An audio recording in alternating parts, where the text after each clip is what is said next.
Today's episode of Mark Who 42's WHOniverse is brought to you by Audible.com.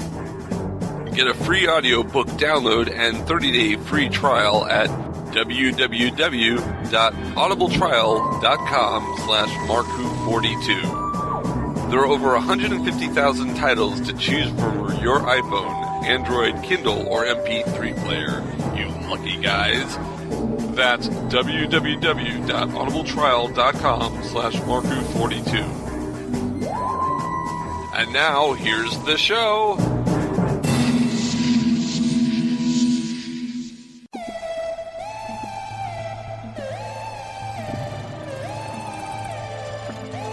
Hi, this is Bruce Boxleitner, and you're listening to Mark Who 42.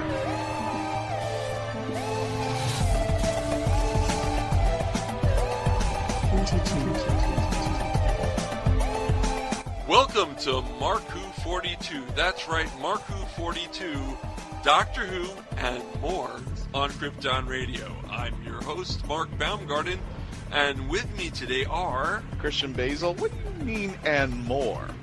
Well, because this show is our Bruce Boxleitner Part 2 show, and that's not Doctor Who. But it's from the WHOniverse and beyond. So all of this is getting edited, right? All of this? No, none of this is getting edited. Who are going. you, by the way? Yeah.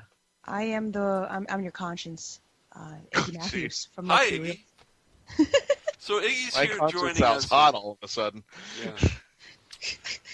So we've got a fun-filled show for you today, and like I said, we're going to have the second half of our Bruce Boxleitner interview that Patty and Christian did, and they'll be talking, well, last week they talked about Tron. This week, I think they'll be talking about a show called Babylon 5. I'm pretty sure that's the show they're going to talk about. Mm-hmm. You're right before 6. And well, after Babylon after 4 went through time, and Babylon 3 blew up, and Babylon 2 blew up, and Babylon 1 blew up. So yeah, Babylon 5. Yeah. So is Michael Bay behind this? You know, he should have been, but no, it's JMS, J. Michael Straczynski, who the is flat a great screen writer. TV is just a little too much for him. Yeah. He needs wider screen. Yeah, we can bay this all we want, but you know what? I think we're going to go to...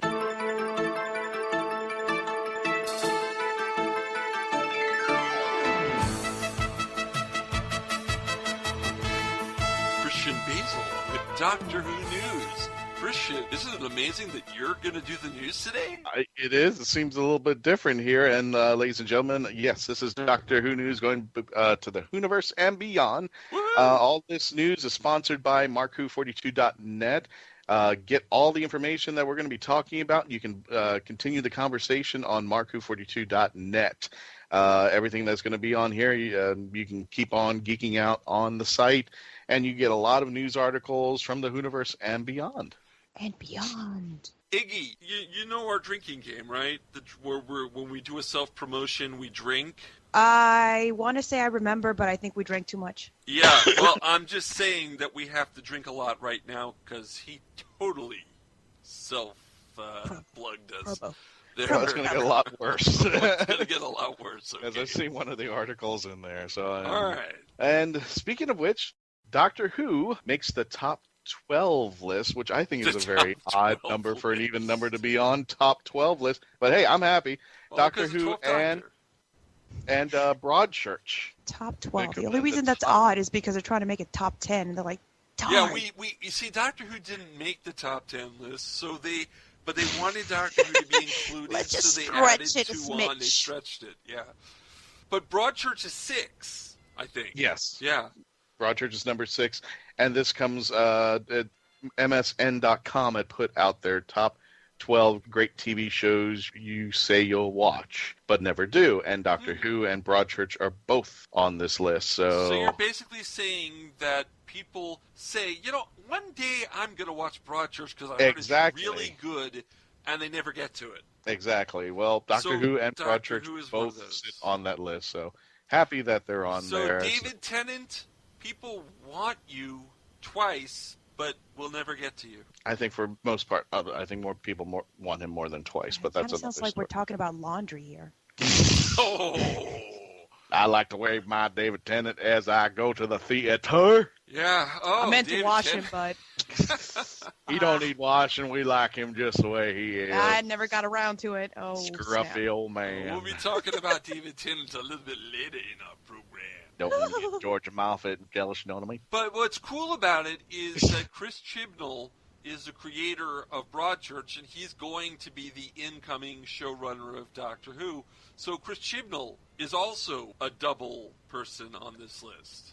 Kind of. Sort of. Grab that rubber band from the end. Start stretching. Yeah. Well, hey, they stretched to Keep 12. I'm stretching to Chibnall. There you go. Or, as Patty Hey, calls it, hashtag chinballs.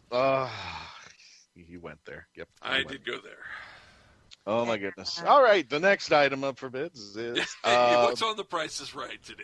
Exactly. Speaking of... well, there was really no segue to it. So speaking of MegaCon in Tampa Bay, that's right, Mad Crew 42 will be going and joining with the couple of geeks, Alita and Talon. We're going to be... And Zion Kiros is going to be Zion, there, too. exactly, and Brandy, of course, from the show. And Brandy from the show. And myself, we are going to be at MegaCon Tampa Bay. If you click on mark42.net, scroll down a little bit, you're going to find our fall schedule. We will be hosting 3 panels out there, and I will be out there on the booth. We finally got our booth number, which is 640. 640. So, guys, come out to booth 640 and buy Big Finish audios and 12th Doctor Sonic screwdrivers. And just in case, if you are going out there and you're looking for booth 640, it's right in the community zone, which is across from the photo area. So look for the photo area. Can't miss us. We're right next door to it. So Christian, you gonna have a few T-shirts just in case anyone feels in the just mood? in case. Just in case. You know, Just a I few. think you should actually. We've given one of the shirts to one of the guests that are going to this convention, Billy Piper. But you should Should I got one? You should give a free shirt to David Tennant, because David Tennant's going to be at this convention. Shut the front door. Shut the front door, indeed. Oh. David Tennant's Okay. going to be there. And he's going to be wearing Marco 42 shirt. We got to make it happen. We got to Billy Piper wore our, got our Yeah, shirt, and I so- just recovered from that cardiac arrest. Thank you very much. Well, yes, David Tennant will be there, and there will be a special panel on Sunday when he arrives. And unfortunately, David is only there for one day. So definitely, if you're coming out to MegaCon Tampa Bay, you want to get there early. If you haven't gotten your tickets now, get them now at MegaCon.com. You definitely want to. I don't even know if you can get the photo shots with David anymore. Oh, but he's only there for one day. try, folks. Just check, double check, try. Yeah, it doesn't hurt because they ran out, and then all of a sudden they had a new sleeve of time to go out there and do it. So if you get a chance, and just be very, very patient. MegaCon was actually putting out something for tips, and one of the tips that I said is treat any convention, not just MegaCon, but any convention as if you were going to a theme park. Wow, Get you're a hydrated. jerk. I'm pretty sure they were asking for money. What's that? I'm pretty sure they were asking for money there. Usually when people ask for tips, and you're over here like, here's a tip. Don't charge so Oh, much. that kind of tip. You got to prepare like you're going to a theme park. Make sure you're clean. Take Yeah. a shower the night before, please. Make sure you wear deodorant, and also And have bring extra money. because David Tennant is the fast pass at this convention. Yeah, Yeah, and nobody yes. likes Confunk. Nobody. Nobody likes Confunk. I think we had an episode on that about 100 episodes ago about Confunk. Yeah, keep yourself hydrated and also plan ahead. Look at the schedule. We have it at mark42.net. Click on the link. You can see when we're performing, and we are performing, I believe, it's Saturday and Sunday. There's also a link to the Tampa Bay MegaCon site on the right-hand side of the page. Yes. So And either nobody way, it's above the age of 25 is taking this advice. I just like to point that out. Yeah. Nope. No. They're gonna go for the gusto. What fast pass? I Just stayed keep up all moving over night and there. forgot to shower. Oh, well, I don't want to be late. I can't be patient. And we can smell Pikachu all the way out here. Pokemon, go away. Out the door you go, sir. Oh, no. Oh, it's going to be one of those shows, ladies and gentlemen. But definitely, if you want to come and geek out Doctor Who style, we will be there at our booth 640 all day. At least I will be there for a majority of the time. So come on out if you want to talk. We're selling our David Tennant Big Finish audios. Oh, and they well, are selling other limited. stuff, too. We're selling other stuff, but we have David Tennant audios, and they are limited. So first come, first serve. Make sure you get there and get there early if you want to make a purchase. The audios are going for $25 a piece, but if you buy all 3 stories, it's $60 for all 3. But it doesn't stop there. We have other Big Finish audios. There are the early adventures. You could have stories that are not audio books, but audio plays with a little bit of narration of the first and second Doctors with their real companions and other actors doing stories. And I've listened to these stories, and they are amazing. We had one of the fellas on our show, actually, the one who now is playing Ben Jackson because Michael Craze is dead. What was his name again, Christian? Elliot Chapman. Yes, and you better remember Elliot Chapman because he, like I said, he was on our show.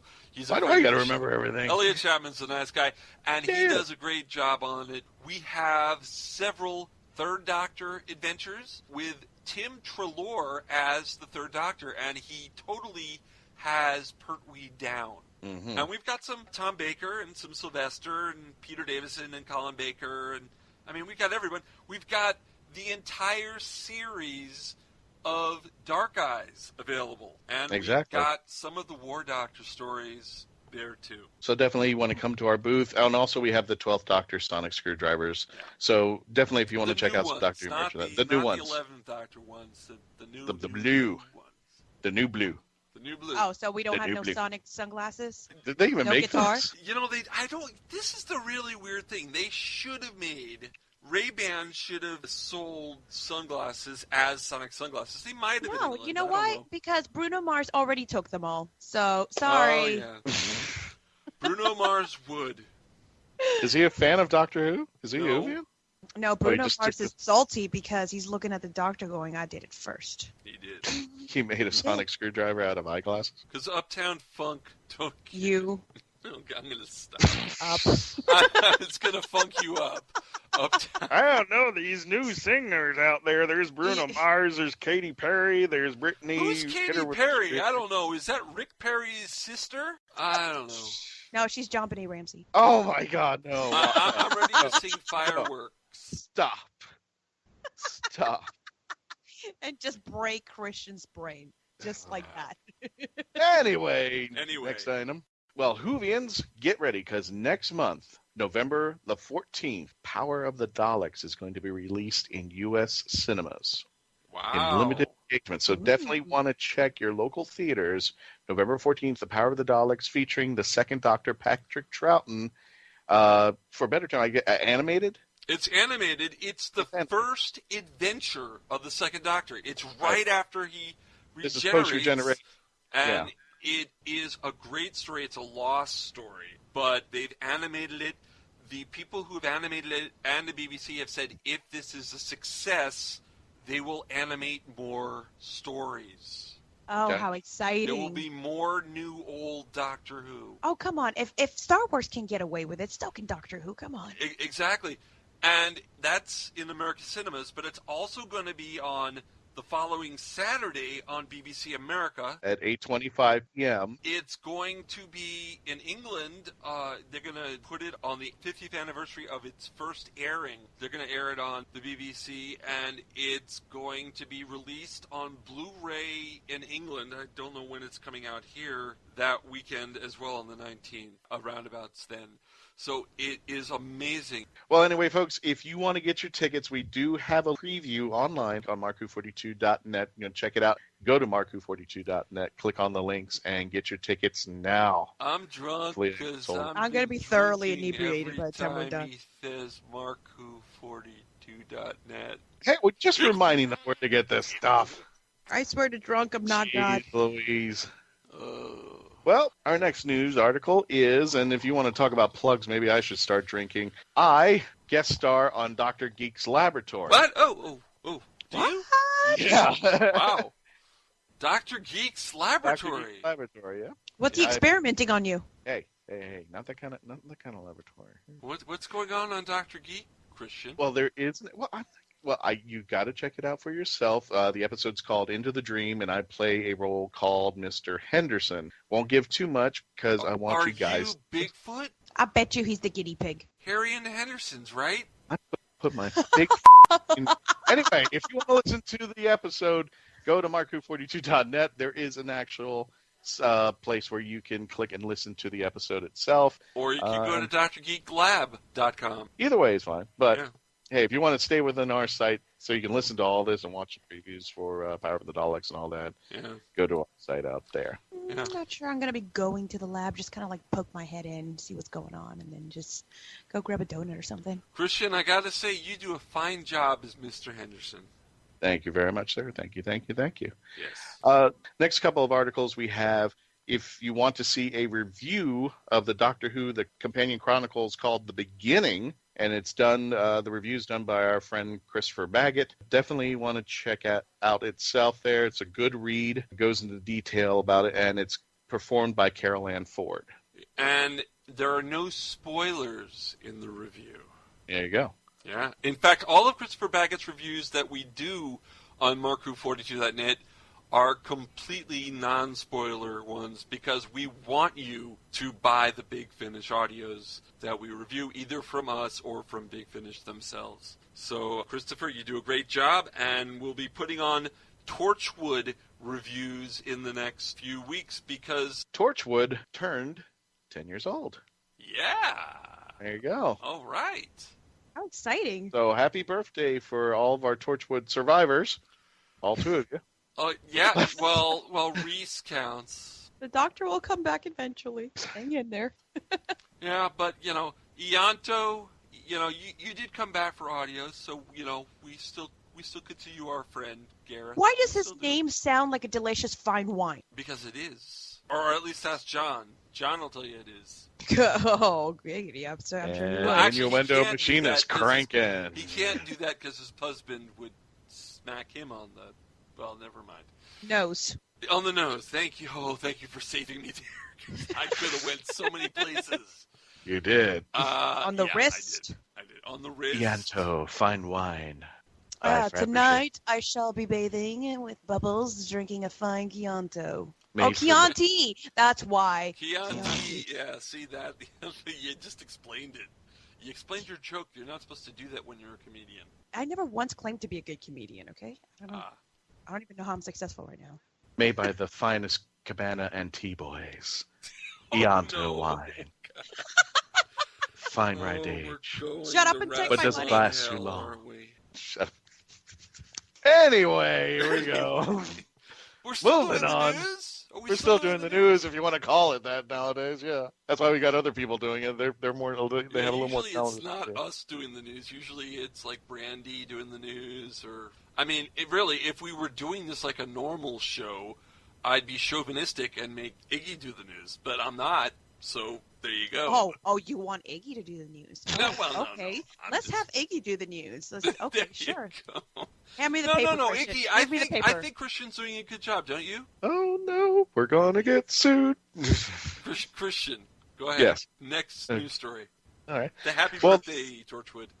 Happy birthday, Torchwood. And ladies and gentlemen, our final news story, and I intentionally left this as our final news story because this is going to be a big part of the episodes coming up for Mark Who 42 as we do a review. Class is now in session with a Alright. 2-part episode. It just premiered this past Saturday. Yeah, the 10th anniversary of Torchwood. It came out the same Saturday. Yeah. Can you believe it? I wonder why. Maybe Oh, the because they're irony. going for the same audience? Probably. I don't know. Most likely. Yeah. Yes, it is. It is. Why, well, I love they that could have tree. chosen It is. Torchwood again. Logically. Yeah. Anyway, back to what we were talking about. We had a 2-part opener for Tonight We Might Die. This is the starting episode where we get to know all the characters, including April, Ram, Charlie, Tanya, and Miss Quill, and with a special guest, Peter Capaldi as the Doctor. Yes! So Yeah. exciting! Yeah, and the second episode, The Coach with the Dragon Tattoo. Mm-hmm. Yeah. And we're going to be talking about these on our special bonus episodes of Mark Who 42 called Class in Session. Yeah. The first one should be out right now. If you go to iTunes, it's available. If you go to our website, mark-who42.net, it's available. You will hear our unique way of reviewing Class. It's shenanigans. It's going to be fun, and it's going to be interesting because people in America may not want to listen to it. And that's kind of sad because why, Christian? Well, it's not going to premiere until it comes with its main show, Doctor Who, which is also scheduled to premiere in April on BBC America. Yeah. But in England, they have it. In Australia, they have it. In Canada, they've already seen it. But here in America, no. Do you ever get that feeling that you're like perhaps living in the wrong country? Oh, I am living in the wrong country, especially because of this election coming up. And that's all I'll say about that. That's it. We're done. Yep, We're done. I agree. That's Done. the news. Goodbye, everyone. No. Goodbye. What's going on in Corsica these days? I gotta go. I think Canada is nice this time of year. It's cold, but it's nice. It's bracing. Hang out with the elk. Hey, Australia, put another shrimp on the barbie. Well, yeah, actually, it's going to be summer there, so maybe Australia is the place to go. Do we have any other news? Nope, that is it. And all these news items are found on marku42.net. If you want to keep the conversation going, go visit. Yeah, all you have to do is register, and you can comment all you want on it, or go to our Facebook page and comment and talk about all these news stories that you want. We put them out for you. Facebook page be poppin'. Okay, I think that's going to be all for this segment of our show. We're going to go to a commercial break, and when we come back, we're going to have Christian and Patty Hawkins continue their interview with Bruce Boxleitner of Babylon 5 and, as you heard last week, Tron, and a lot of other stuff that they'll be talking about. So stick around here on Mark Who 42 on Krypton Radio. The voice of Christian-Basel, take one.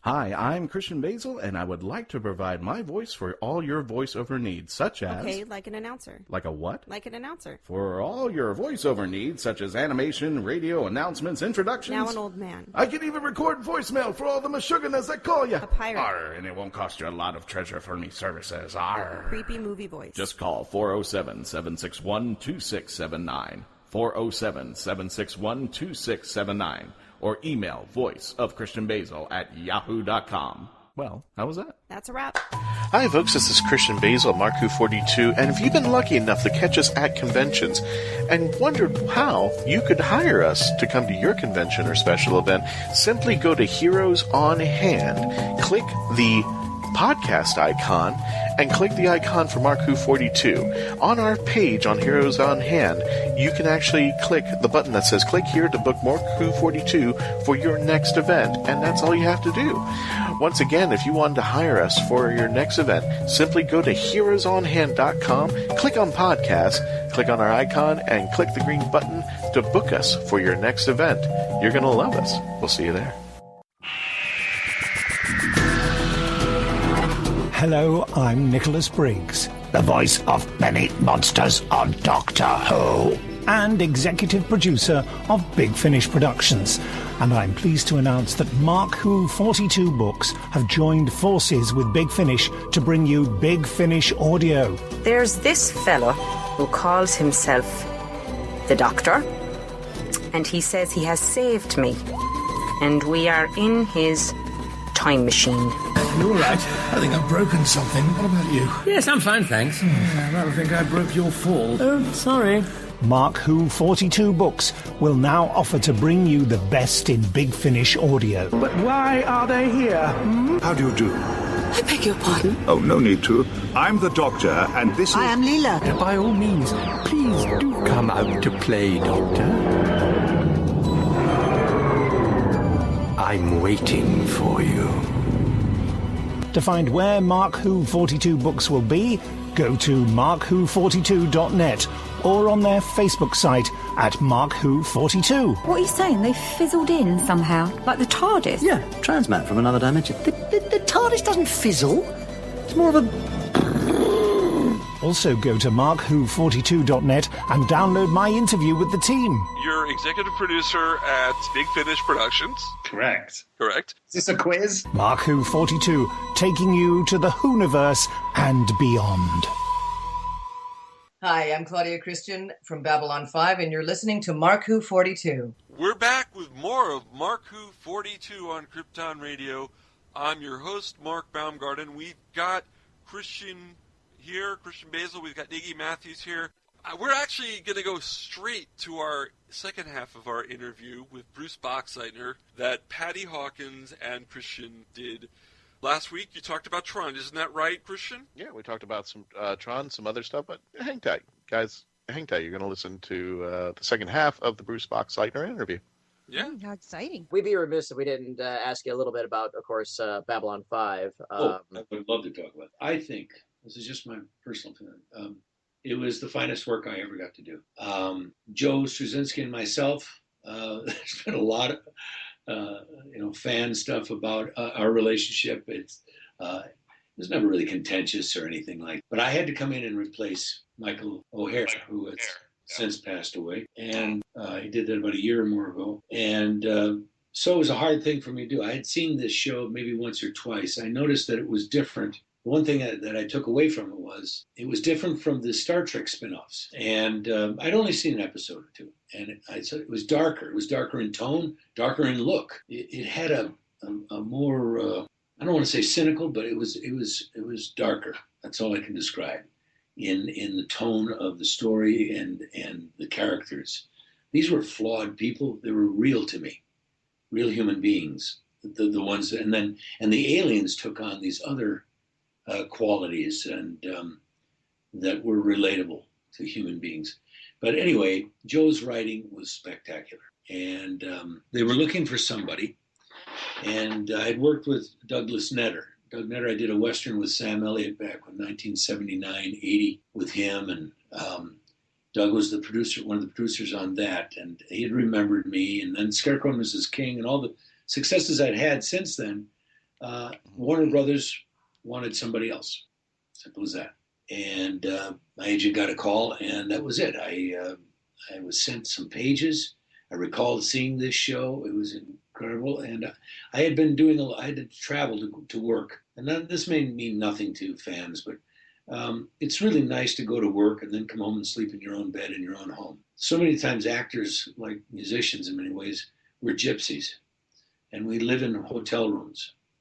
We go off on some location. It's all exciting, but after 40 years of it, it's kind of nice to stay home, So I was always traveling, and that's good. It's a wonderful thing. But I got this offer to do Babylon 5. I went there to the sound stages, which was an old hot tub factory in North Hollywood. They still had the name of the factory on the front. Aquatech was still on there. I find it hard to believe that a hot tub company in Hollywood went out of business. Yeah, times were really getting rough. Yeah, I guess so. But anyway, they had it all outfitted. They had the station sets, everything, and it was solely ours, Babylon 5, and those were some of the four of the best years of my career. He wrote a character that started as a young hotshot, basically fighter pilot type, to a presidential of this interstellar alliance. I got to live a whole man's life, and that's rare to do in anything, where you really have a journey. And he wrote this incredible journey for John Sheridan and every other character. We had such marvelous actors, and that's where we get to the point where we've lost 5 of them, I believe now, and Jerry Doyle being the latest. And probably all of them were hard. I mean, I've never seen anything like it myself. Any other cast, even classic Trek, the original Star Trek cast, lived to Jimmy Doohan and DeForest Kelley. And they were elderly gentlemen, lived long lives, and Leonard Nimoy. Thank God we still have Bill Shatner. I love that guy. But anyway, our cast all died way too young. Jeff Conaway, I think he was just about 60. I was the same age at that time. So it's got to be 6 years ago. Jakar, oh my God, I missed that character. Andreas was just such an amazing man. And, the first time I met him, he was dressed as Jakar, Ambassador Jakar. And I had to do a scene with he and Peter Jurasek as Londo Malari. And talk about 2 scenery chewers.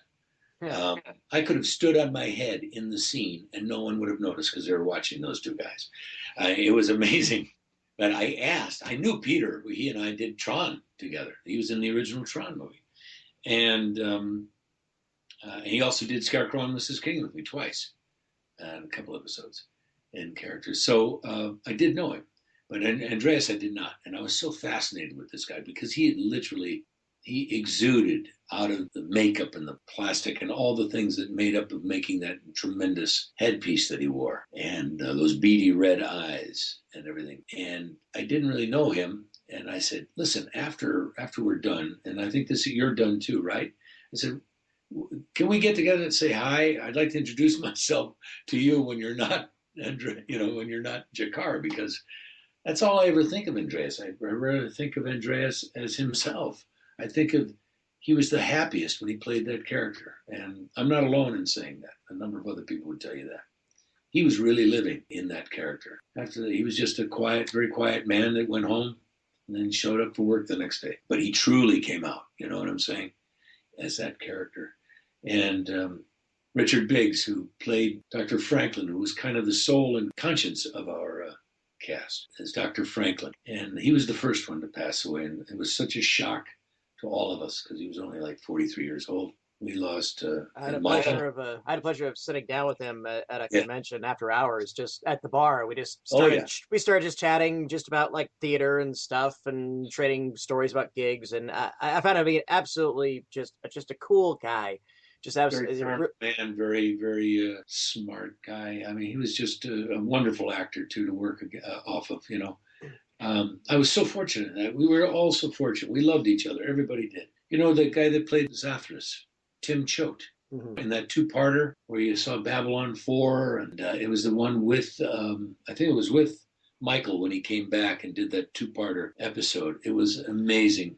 He played, his character again. And the guy who played Zathras, who was this marvelous rat-like character with long hair, and he was very rodent-looking, marvelous character. He was killed in an accident. Car accident, all those guys. But Jerry and I, our friendship lasted long after. I mean, we all saw each other. Don't get me wrong. We all saw each other. I see Billy Mooney a lot. I see once in a while see Claudia occasionally, and Mira Furlan and her husband. We see them, have dinner with them often. But Jerry and I, as Babylon 5 went off after it left, we kept our friendship going for a long, long time. We played tennis. We had a great time. He was a great guy. He decided he was going to start up a radio career. He did for 12 years, successfully out of Las Vegas. So I didn't see him a lot, only a couple of conventions to Comic-Con. The last Comic-Con I was at is when I saw him. We had sort of a cast reunion there. But that one really struck me hard. Jerry was a bull, man.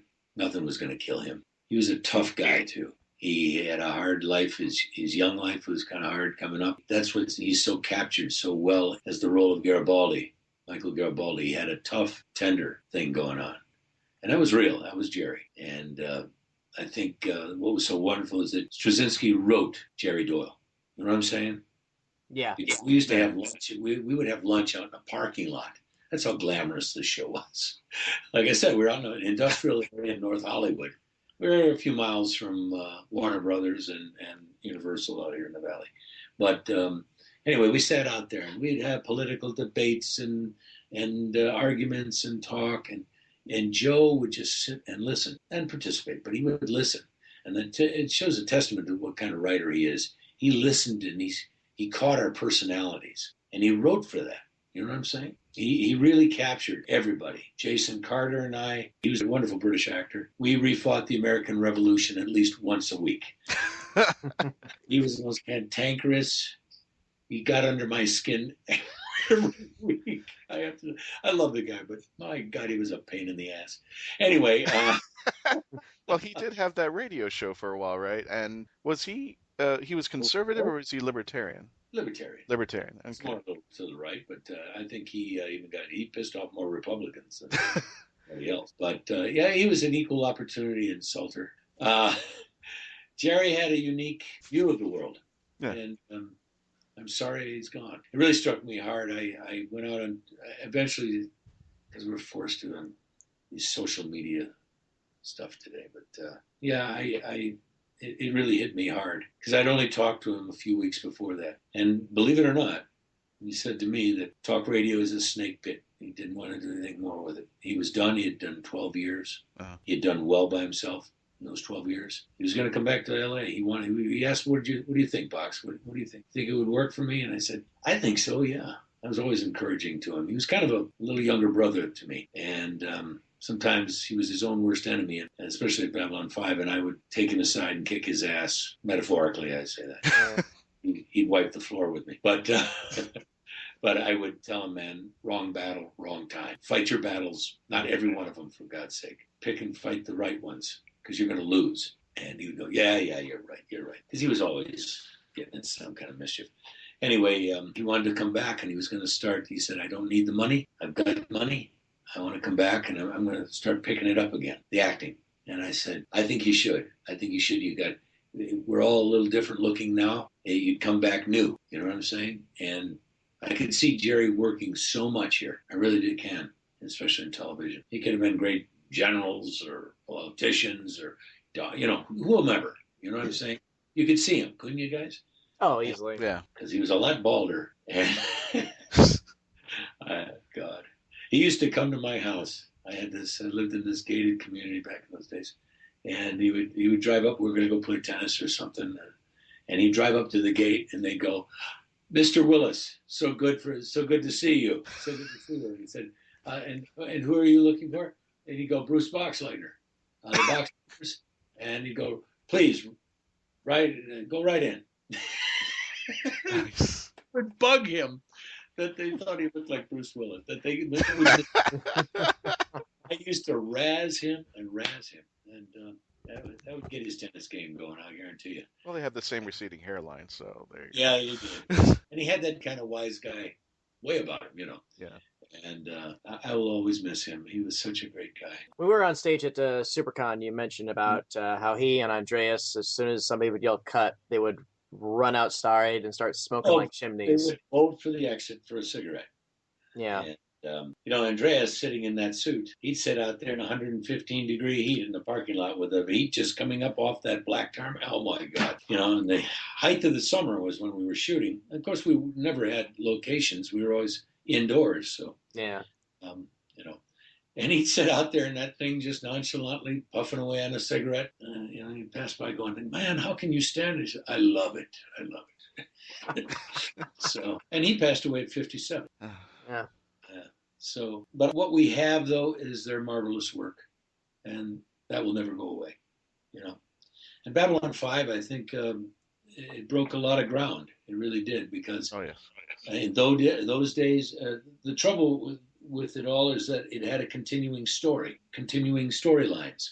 That wasn't being done yet. Now, everything, Game of Thrones, you name it. You can name me any network show. Basically, very few of them anymore have a beginning and an end to an episode. Maybe the old Law and Orders and stuff like that do. Mm-hmm. But every new type of show has like continuing stories. That was verboten. That wasn't done in 1994 because we still had syndication, and they wanted to run these shows in syndication. They didn't want to have to put them all in order. They just wanted to throw an episode on, because they would have a beginning and an end. And we did have those type of episodes, but there was always some storyline still continuing through.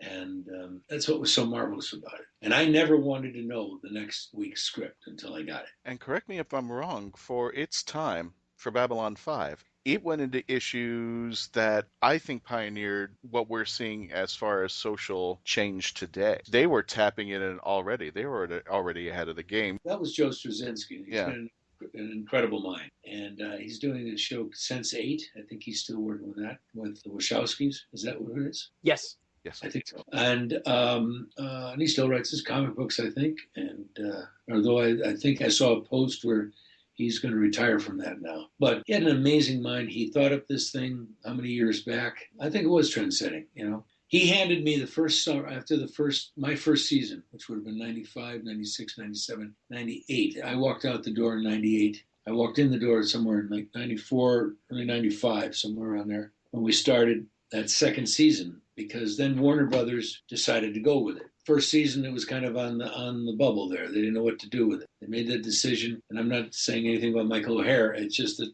they made the decision they wanted somebody with a little more of a name. I had been at Warner Brothers with Scarecrow-and-Mrs-King and other shows for 5 or 6 years. That was my home. So, like I said, Doug Netter wanted me. I went there. I walked around the sets and everything. And there was John Flynn, who I had done a few westerns with, our DP, our director of photography, and it was like old home week. And Doug and John Copeland, who was the co-producer with Doug Netter, and then Joe Straczynski. I met him, and we walked around. They talked about it, and I was in. I just wanted to do it because it was just that time in my life. I was newly married. The kids were growing up. I could stay home and be with them and still do some of the most amazing material. I got to go from A to Z, guys, on that show. The range of emotions and the things that, it was just, you don't get that often in series television. So, no, it's well, that wraps up this case. Another one in, boss. Exactly. And, yeah. Exactly. Yeah, no, I mean, and your career in general, I mean, you started out as a cowboy, and then you went into the computer world, and then you went into outer space, and then you were... And I was a spy. Yeah, I won the Cold War, for God's sake. Me and a housewife named Amanda King.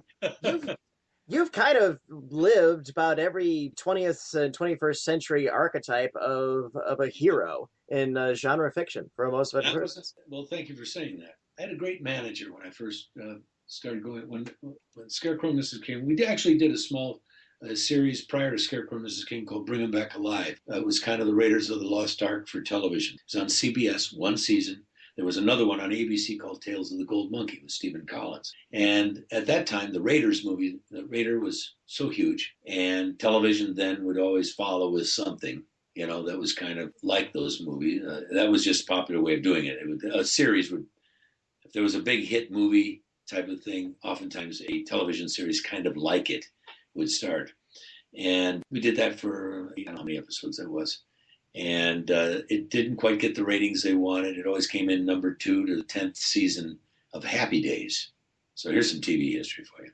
It's still that time slot, Tuesday night for CBS, even when they took us off, still was never matched our numbers. They could just find nothing because Happy Days was such a juggernaut. And until it finally went off, everyone died opposite. And that was the thing in television.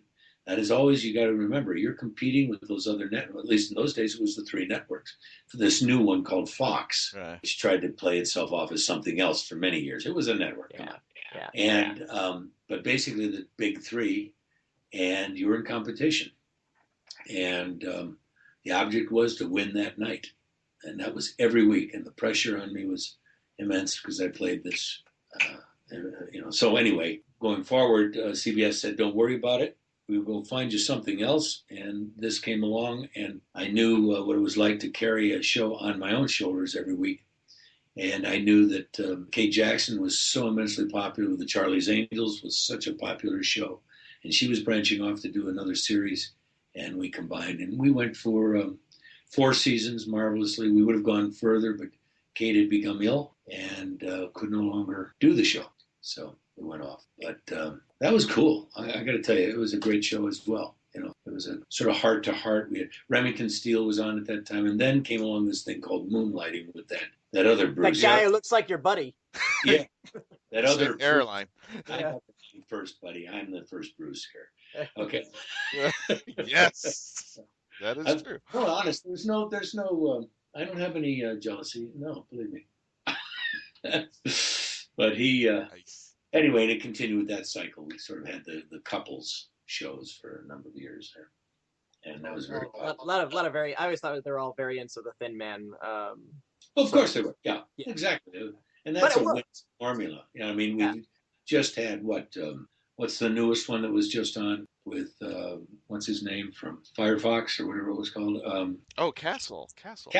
Yes. I think Castle was kind of a recent type of offshoot of that type of thing. You know what I'm saying? And I hear that was amazingly. I don't watch a lot of television anymore. I watch cable. I don't watch network television. It's because maybe I made it for so many years. But I would be glad to be doing it again.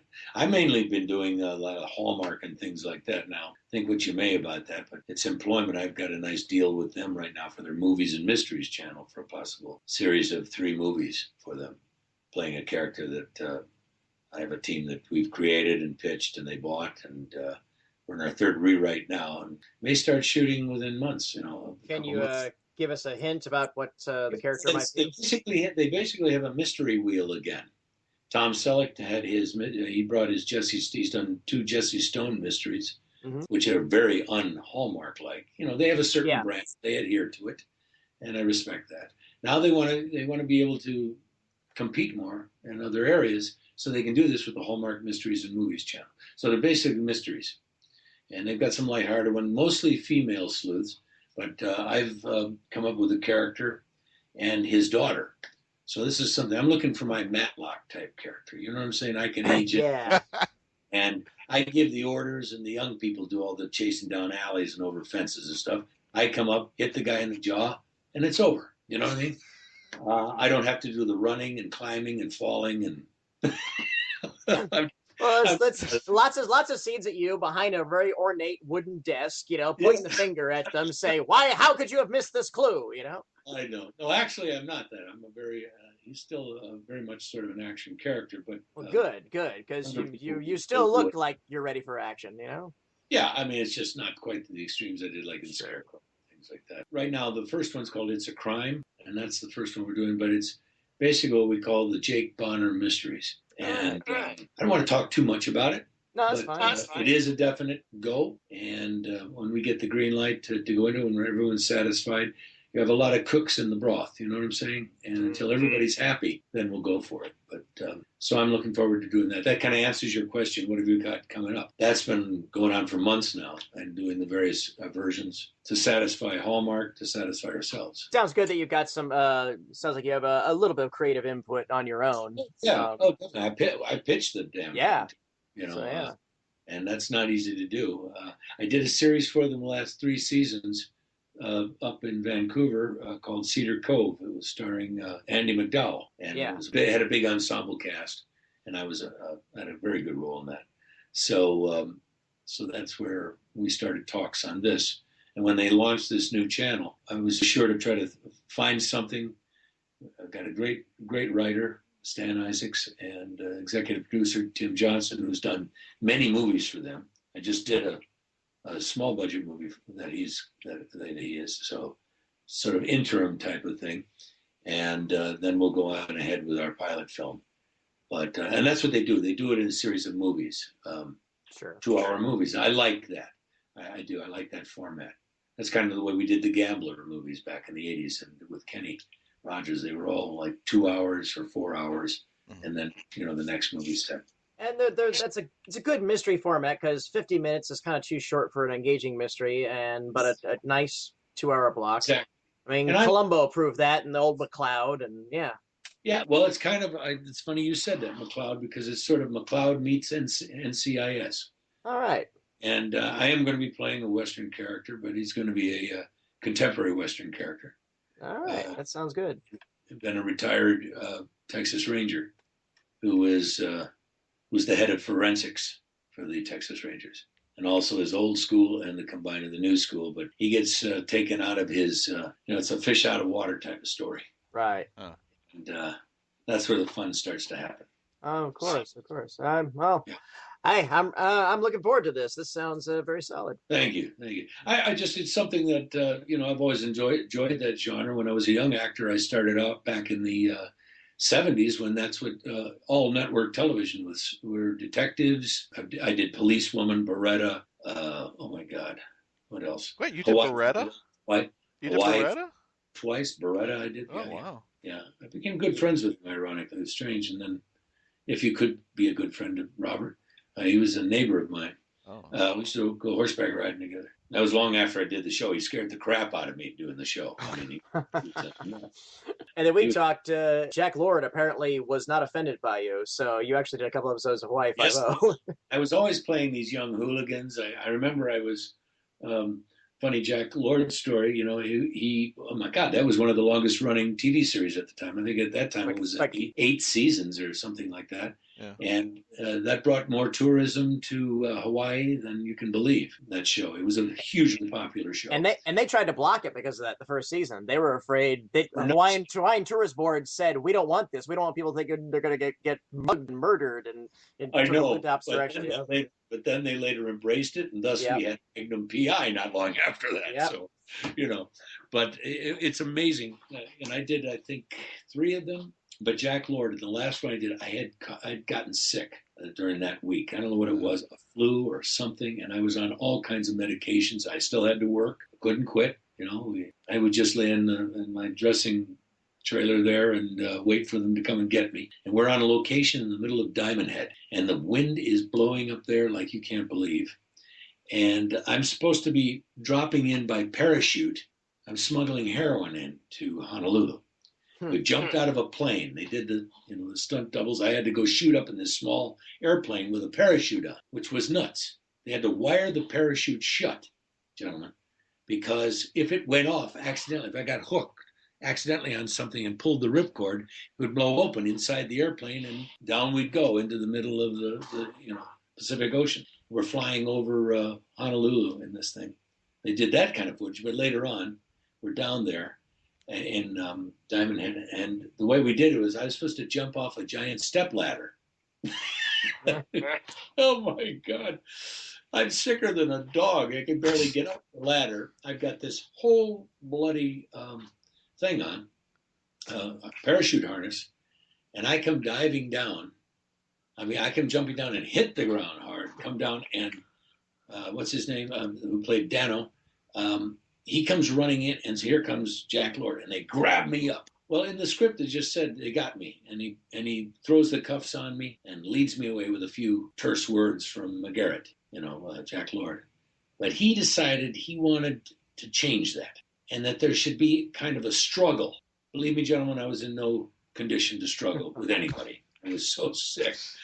And so not only do I have to jump down off of a stepladder from off camera and hit the ground and roll and the whole thing, now I've got to fight Steve McGarrett and Dano. I don't know. It was one of those crazy things that we got done with it. But he liked me a lot. He'd been good friends with James Arness, and I had been doing How the West Was Won with James Arness. I'd just done the pilot with it, so he was very curious about it. He wanted to know how Jim was and everything. So he kind of was very friendly to me. I know he had a reputation for being otherwise, but I never knew. I never saw that side. There's a little bit of TV history there. I feel like I'm doing TV land here. Yeah. This is good stuff. But that's where I started. I started in episodic television when I first came out to Los Angeles, and I started with small parts, little lines here and there, and the roles got bigger. I killed Angie Dickinson I tried to kill Angie Dickinson underneath the Santa Monica Pier. I was killed in that incident too, and all kinds of fun stuff, What a great life, It wasn't until How the West Was Won, the pilot for How the West Was being cast, and I had done a Gunsmoke in its last season, Gunsmoke episode, and they saw me in that and had me come in for the pilot and got that, and the rest, boom, I went from there, We did this series for 3 years on ABC in the late 70s. So it's good. But I want to, like I say, of all this work I've done, Babylon 5 was probably some of the finest writing I ever got to do. And I'll always say that. Well, we're very glad to have enjoyed it over the years and your whole body of work. I know Bap, myself, and all of our listeners of Marco 42, somebody has seen some of your stuff. Yeah, I could just say the nice thing is that chances are somebody at some point in their lives have seen you on their television. Yeah. No matter what you're into, no matter what genre you're into, somebody's like, oh yeah, the Scarecrow-and-mrs-King guy. Oh hey, there's Tron. Or hey, there's Babylon 5. So, I would love to do it. I don't know what you guys think right now. I don't know, how is science fiction doing on television? What do you feel? I think it's almost gotten a little too much into the trying to ape the story arc formula. Now I almost feel like everything's so soap operatic that yeah, you need your A plot still needs to be point A to point B to point B, and then to point A, but you could have a background arc. And now I think it's a little too, if you miss one episode, you're lost. I mean, what I'm saying is, I think in the 80s we had, in the 90s, we had the Star Treks, Deep Space Nine, strange. A space station on Star Trek? Yeah. Okay. Yeah. And it has a number? Babylon 5, Deep Space. Anyway, I'm not saying anything. No, trust me, you're not saying anything the internet has been saying for 20 years. I know. I'm saying nothing new here, and I'm not saying anything at all. Anyway, but I think it's kind of a low point right now. I don't think maybe I'm wrong. I think some of the last great ones were lost and things like that. But science fiction, wish we could go back to outer space again. That kind of thing. That kind of science fiction. I think we've been treading water. I think that's where sci-fi is at right now. Someone's got to make a move here. Someone's got to make a bold new move and take us back out there again, where it's limitless. And also too, I think the supernatural has taken much more of a forward seat in it as well too. Yeah, I would say that type of thing, and obviously that juggernaut, to use that word again, The Walking Dead. I'm so zombied out, I can't stand it anymore. I mean, maybe people love that thing, and they do. I mean, it's got a huge fan base, but kind of tired of that kind of genre myself. I want to have ideas again, Well, I think going back to what you said is that the people who wrote Tron-Legacy were big fans of Tron, and going to our genre, which is Doctor Who, Doctor Who. I wanted to see that. Can't you have an American Doctor Who? They've been talking. I would love to play that character. Anyway. Yeah. No. I'm liking this. We're contemplating here. Show again. I've had this Project Lantern City going on forever and ever, and I don't know if I mentioned that to you there. That I was hawking around with various conventions and stuff like that. It's now a very well done graphic novel series, but we've tried to launch it as a television series. I had young partners that for the last 4 years or maybe 3 years, we took to the Comic Cons. We had panels, and it's sort of a steampunk dystopian type of world that we came up with and pitched to Sci-Fi Channel right when they went through a hierarchy change up, and so. The new guy didn't want to know anything of it, because Sci-Fi Channel I thought was the logical thing. We had a marvelous showrunner, Martin Wood, who did a lot of Stargate and all that sort of thing. But who knows? Maybe that'll still come about. So anyway, I would love to play some. I don't know who it would be, but I'm in the market for it. If there's anybody listening. All right, fine. I'll write up half a dozen treatments and spec things for you and send them your way. I think Patty and I have already got our brains psychically linked on this American Doctor Who, and yeah. Well, there isn't any reason. It's got to happen. Yeah, you never know. But how wonderful those shows are. Huh? I mean, that's a British tradition. That's an icon of British science fiction. And I've met a few of them. When I've done conventions over in UK, which I love. That was always our best fan base, by the way, too, for Babylon 5, was the UK. And they were rabid about it.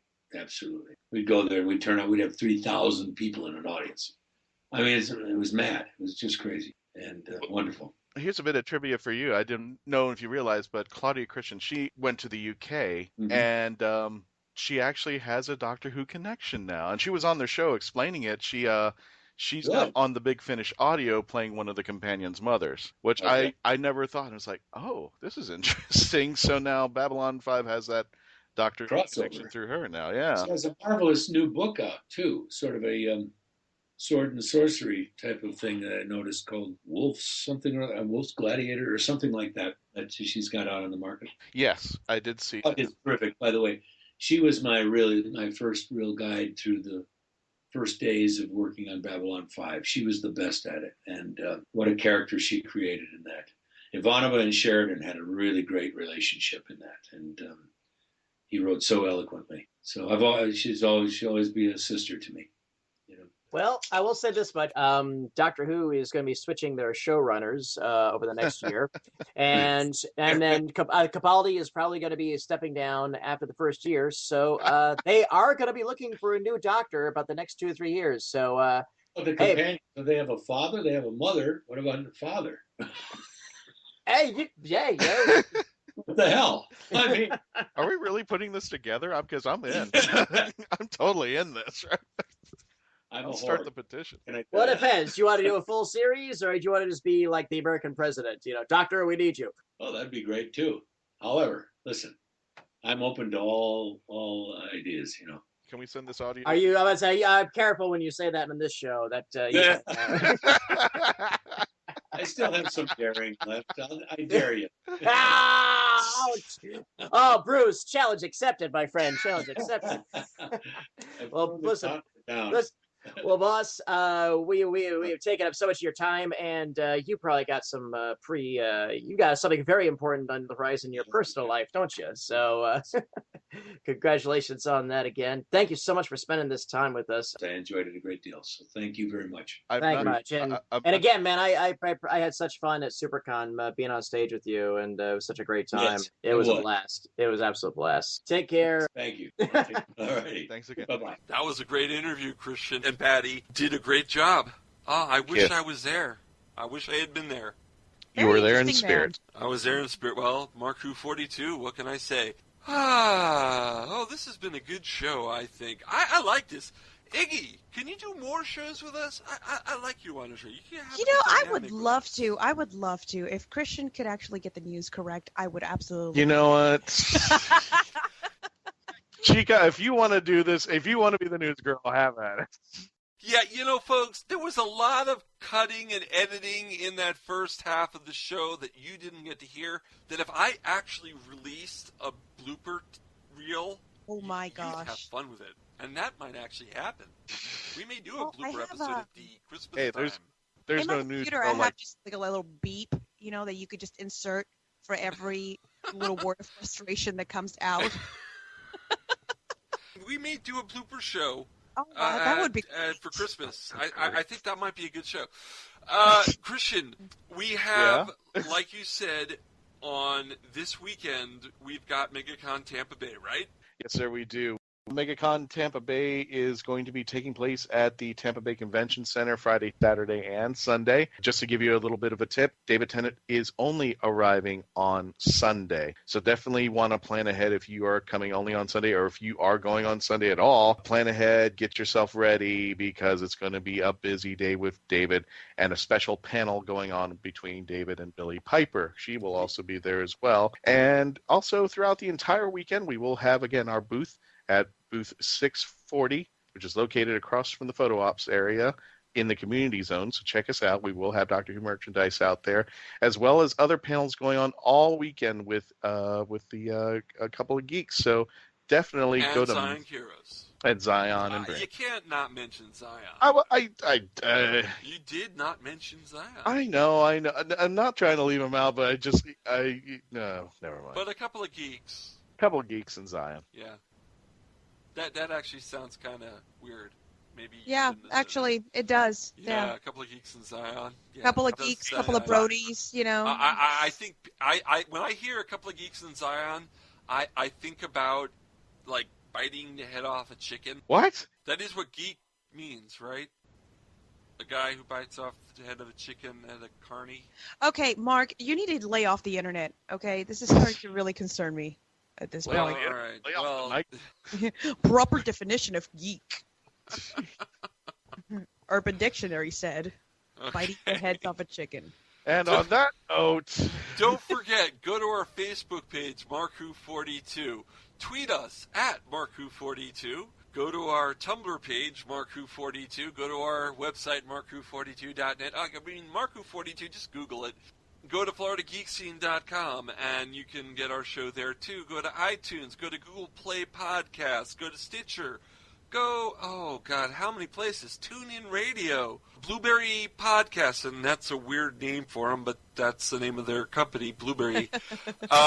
We are on so many apps and websites that you can think of. You can find all our old shows there. You can find our current show that you're listening to, because if you're listening on Krypton Radio, you can hear it again on our podcast. It's always available at mark-who42.net and iTunes and all the other places.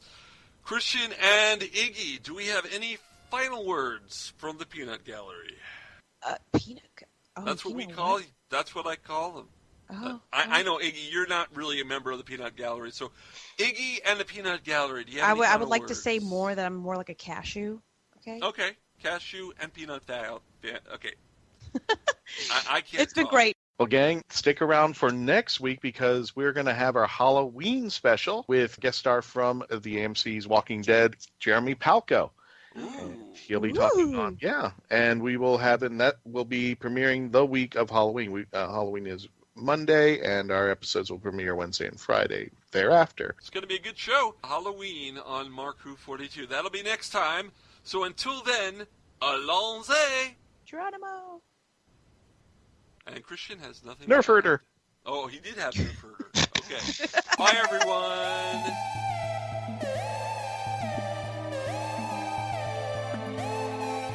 Mark Who 42 was written and presented by Mark Baumgarten, Christian-basel, and iggy-mathews.